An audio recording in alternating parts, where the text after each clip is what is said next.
Hello. NAKIVO Backup and Replication boasts a wide range of deployment options.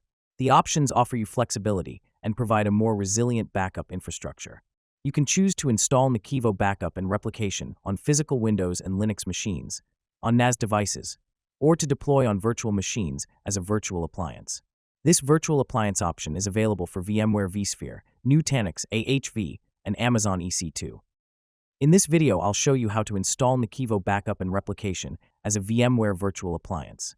The NAKIVO Solution Virtual Appliance, or VA, is a fully featured OVA formatted appliance that you can import into a vSphere environment to back up VMware VMs and other types of supported workloads.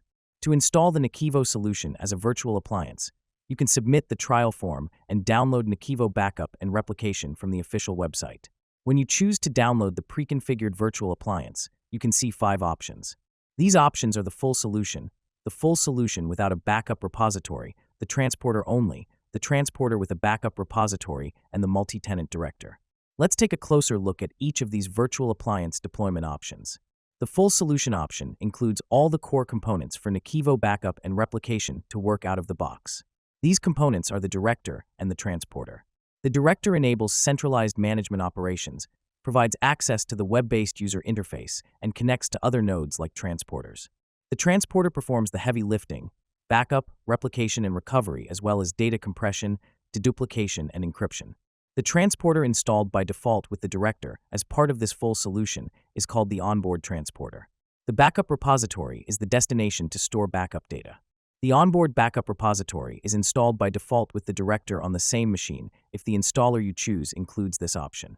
The onboard repository is hardened, meaning that you can enable immutability without any additional configurations for recovery points sent to this repository. This allows you to protect backup data against new ransomware infections. The full solution without a backup repository can be useful when you have a backup repository in an SMB share or on a remote machine with another transporter installed. With the transporter option, you can organize a more distributed data protection infrastructure with NAKIVO. It is especially useful in larger environments in which you want to distribute the workload or have multiple sites that need to have their local transporters. The transporter with a backup repository is a useful option for flexibility and scalability of your data protection infrastructure. You can use multiple backup repositories with NAKIVO Backup and Replication, and deploying this type of a virtual appliance helps you implement that. You can use the multi-tenant director option to install NAKIVO Backup and Replication in multi-tenant mode. This deployment type can be useful for managed service providers supporting backup as a service, replication as a service, and disaster recovery as a service.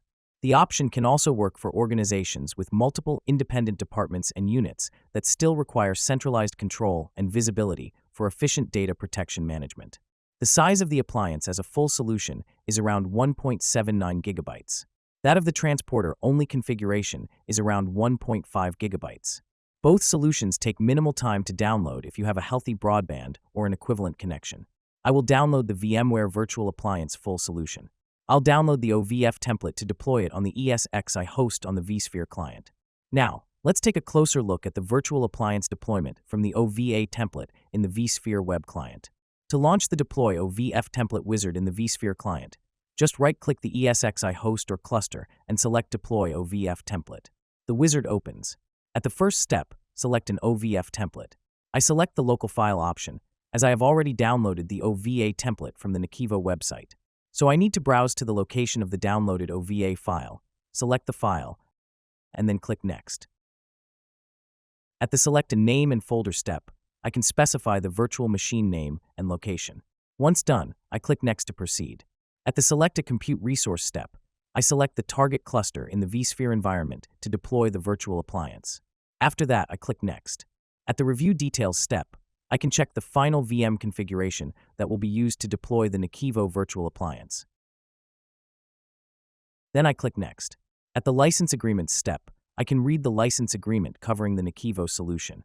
To proceed, I need to mark the I accept all license agreements checkbox and click Next. At the Select Storage step, I select the storage, which is a VMFS data store connected to the particular ESXi host or cluster. I set thin provision at the Select Virtual Disk Format option to save storage space.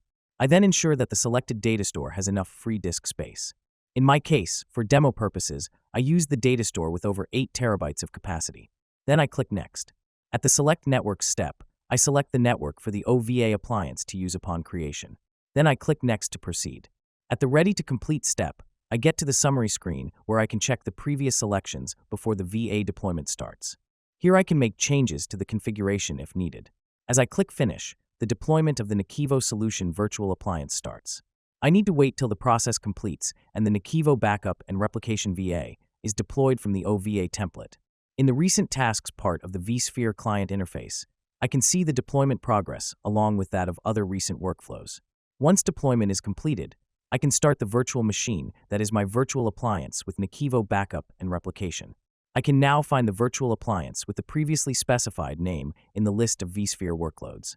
Then I power on the VM. As soon as I boot the virtual appliance, I see a menu that enables me to configure network, security, time and system performance, as well as to manage NAKIVO services. If I select Exit to System Console, the Linux Bash console opens. If you need to enter the username and password, you can put the user and password combination to log in. For now, I go to Network Settings to set up the hostname and the network. The current hostname here is VA. I can hit Enter to select the highlighted settings option, do the necessary changes, and then hit Enter once more to submit the changes. By hitting the Escape key, I can exit the current option and return to the parent menu. For instance, I change the hostname to NB or V11. At the Network Settings page, I can enable or disable the DHCP, set the DNS servers, the netmask, the gateway, and the broadcast. To refresh the settings, I can hit F5, then F10 to save and exit. If you need to exit without saving the changes, hit Escape. Once the network connectivity is set for the VM, I can use a web browser to open the NAKIVO virtual IP address using port 4443 to access the NAKIVO virtual appliance. After the address is provided, I can see the NAKIVO Backup and Replication screen, and I can now configure the username and password. After that, I can use these credentials to log in and start configuring the solution. Note that the credentials to log in to the NAKIVO Solutions web interface are not the same as the combination you use to log in to the Linux console. I provide the name, the email, and the password. I also mark the Remember Me checkbox to skip providing credentials in future logins. Then I click Create Account. Once I create the account and pass the first login, I'm going to set up the virtual appliance to run backups. On first login to the appliance, you will be prompted to set up the inventory, the nodes, which are the transporters, and the repositories. The inventory displays the connections to VMware vSphere, Microsoft Hyper-V, Amazon EC2, or other physical or virtual environments you need to protect. With a vSphere connection, I should provide an IP address and credentials to connect. I click the inventory and then the plus to the right to add an inventory item. The Add Inventory Item window appears. Here, at the Platform step, I choose to add a virtual environment and click Next. At the Type step, I choose the VMware vCenter or ESXi host and click Next again. At the Options step, I set the display name, then provide the host name or IP of a host I need to protect. Then I provide the username and password for my VMware vCenter. Lastly, I click Finish here. My VMware vCenter host is now added to the NAKIVO Backup and Replication inventory. I can click Next to proceed. The next configuration step is Nodes, where I need to configure the NAKIVO transporter. In my case, I can use the onboard transporter that is included in the full solution installation option. After I click Got it, I can see the onboard transporter in the list of nodes. Here I can click Next to proceed. The last configuration step is to configure repositories. Here, I specify the destination to store backup data. I can use the onboard repository included in the full solution installation pack similarly to the onboard transporter. However, NAKIVO Backup and Replication can scale out as much as you need with remote repositories. Note that you can extend the default onboard repository whenever you need more storage. Also, the onboard repository supports immutability out of the box. You can enable immutability for recovery points sent to this repository to prevent unauthorized changes or deletions of data. Thank you for watching. If you found this video helpful, click the like button and subscribe to our YouTube channel to catch new uploads.